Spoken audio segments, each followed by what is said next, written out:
నశించిన వారికి వెరితనం కానీ రక్షింపబడుతున్న మనకైతే దేవుని శక్తి అని పౌలు భక్తుడు చెప్పినట్టు ఇర్మియా ప్రతి దగ్గర కూడా దేవుని ప్రకటిస్తూ సిలువను గురించిన వార్త వారికి ఇంత వినకపోయినా కూడా వాళ్ళకి చెప్తూ దేవునికి మహిమ కలుగును గాక.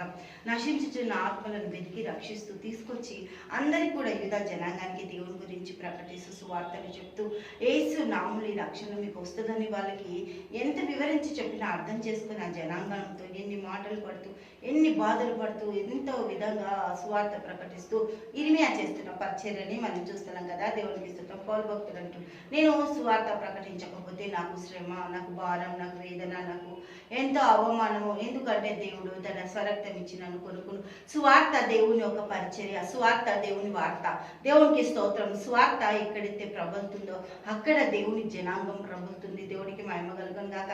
సువార్త చెప్పడానికి నేను ఎంతో ఇష్టపడుతున్నా. ఎన్ని అవమానాలు వచ్చినా కూడా, ఎన్ని నిందలు వచ్చినా కూడా, ఎంతమంది తునీకరించినా కూడా నేను దేవుని కోసం నిలబడ్డాని ఇర్మియా చెప్పినట్టు మనం కూడా ప్రతి దగ్గర కూడా ఆయన కోసం నిలబడి ఆయన మాటలు చెప్తూ ఆయనని మనం ప్రకటిస్తూ ఆయన మన జీవితాలకి చేస్తున్న గొప్ప గొప్ప అద్భుతాలు మనము లోకానికి చూపిస్తూ దావీదు అంటుండు, హల్లెలూయా, దేవునికి స్తోత్రం, నేను 4-5 తరాలకు చెప్పాలి, వచ్చే తరానికి చెప్పాలి, వచ్చే జనరేషన్ని నేను దేవుని దగ్గరికి నడిపించాలి. న్యాయాధిపతులు 2:10 ఉంటుంది. ఏంటంటే యెహోవాని ఎరుగని ఒక తరం వచ్చేసిందంట. యెహోవా అంటే ఏందో తెలియదంట, దేవుడు అంటే ఏందో తెలియదంట, దేవునితో నడవడిక వాళ్ళకి తెలియదంట. అటువంటి భయంకరమైన జనాంగం వచ్చేసింది. అయితే దావీదు అంటూ నేను 5-6 తరాల వరకు నేను దేవుని సువార్త ప్రకటిస్తా. యోబంటాడు, నా మాటలు గుత్తులుగా పడుతున్నాయి, అవి వినడానికి ఎంతో మంది వేచి ఉన్నారు. నేను సువార్త ప్రకటించినప్పుడు వాళ్ళు నోరు తెరుచుకొని వర్షం కొరకు ఎదురు చూసినట్లు వారు నా మాటల కొరకు ఎదురు చూస్తారని ఈ యోబు 29వ అధ్యాయంలో యోబు అంటాడు. గుత్తులుగా వాళ్ళ మీద పడుతున్నాయి నా మాటలు.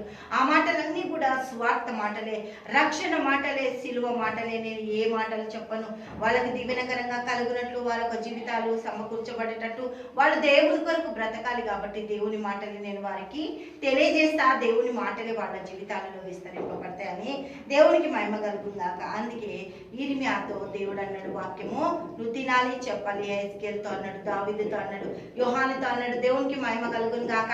ప్రతి దగ్గర కూడా దేవుని మాటలు ఎంతగానో వినిపిస్తూ దేవుడు చేస్తున్న ప్రతి కార్యాలని మనం నేర్చుకోవడానికి, దేవాదేవుడు ప్రతి అద్భుతాలతో, ప్రతి ఆశ్చర్య కార్యాలతో మనకు జీవితాలు కట్టడానికి దేవుడు చేస్తున్న ప్రతి పని, ఆ స్వార్థ మనం ప్రకటించడానికి, స్వార్థ కొరకు మన జీవితాలు నిలబెట్టడానికి, స్వార్థ ఎక్కడైతే ప్రబలుతుందో, ఎక్కడైతే స్వార్థ చెప్పడానికి ఇష్టపడతామో ఆ దేశాలు వర్ధిల్లబడుతున్నాయి, ఆ కుటుంబాలు వర్ధిల్లబడుతున్నాయి, ఆ కాలనీ, ఆ ప్రాంతాలు వర్ధిల్లబడుతున్నాయి. దేవునికి మహిమ కలుగును గాక. హల్లెలూయా.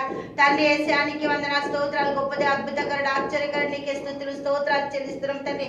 అన్ని రంగాల్లో నీ బిడ్డలను ఆశీర్వదించి దీవించి సహాయత దయచేసి నీ కృప అనుగ్రహించినందుకు వందనాలు, స్తోత్రాలు చెల్లిస్తే యేసు నామములో ప్రార్థిస్తున్నాము తండ్రి. ఆమేన్, ఆమేన్, ఆమేన్.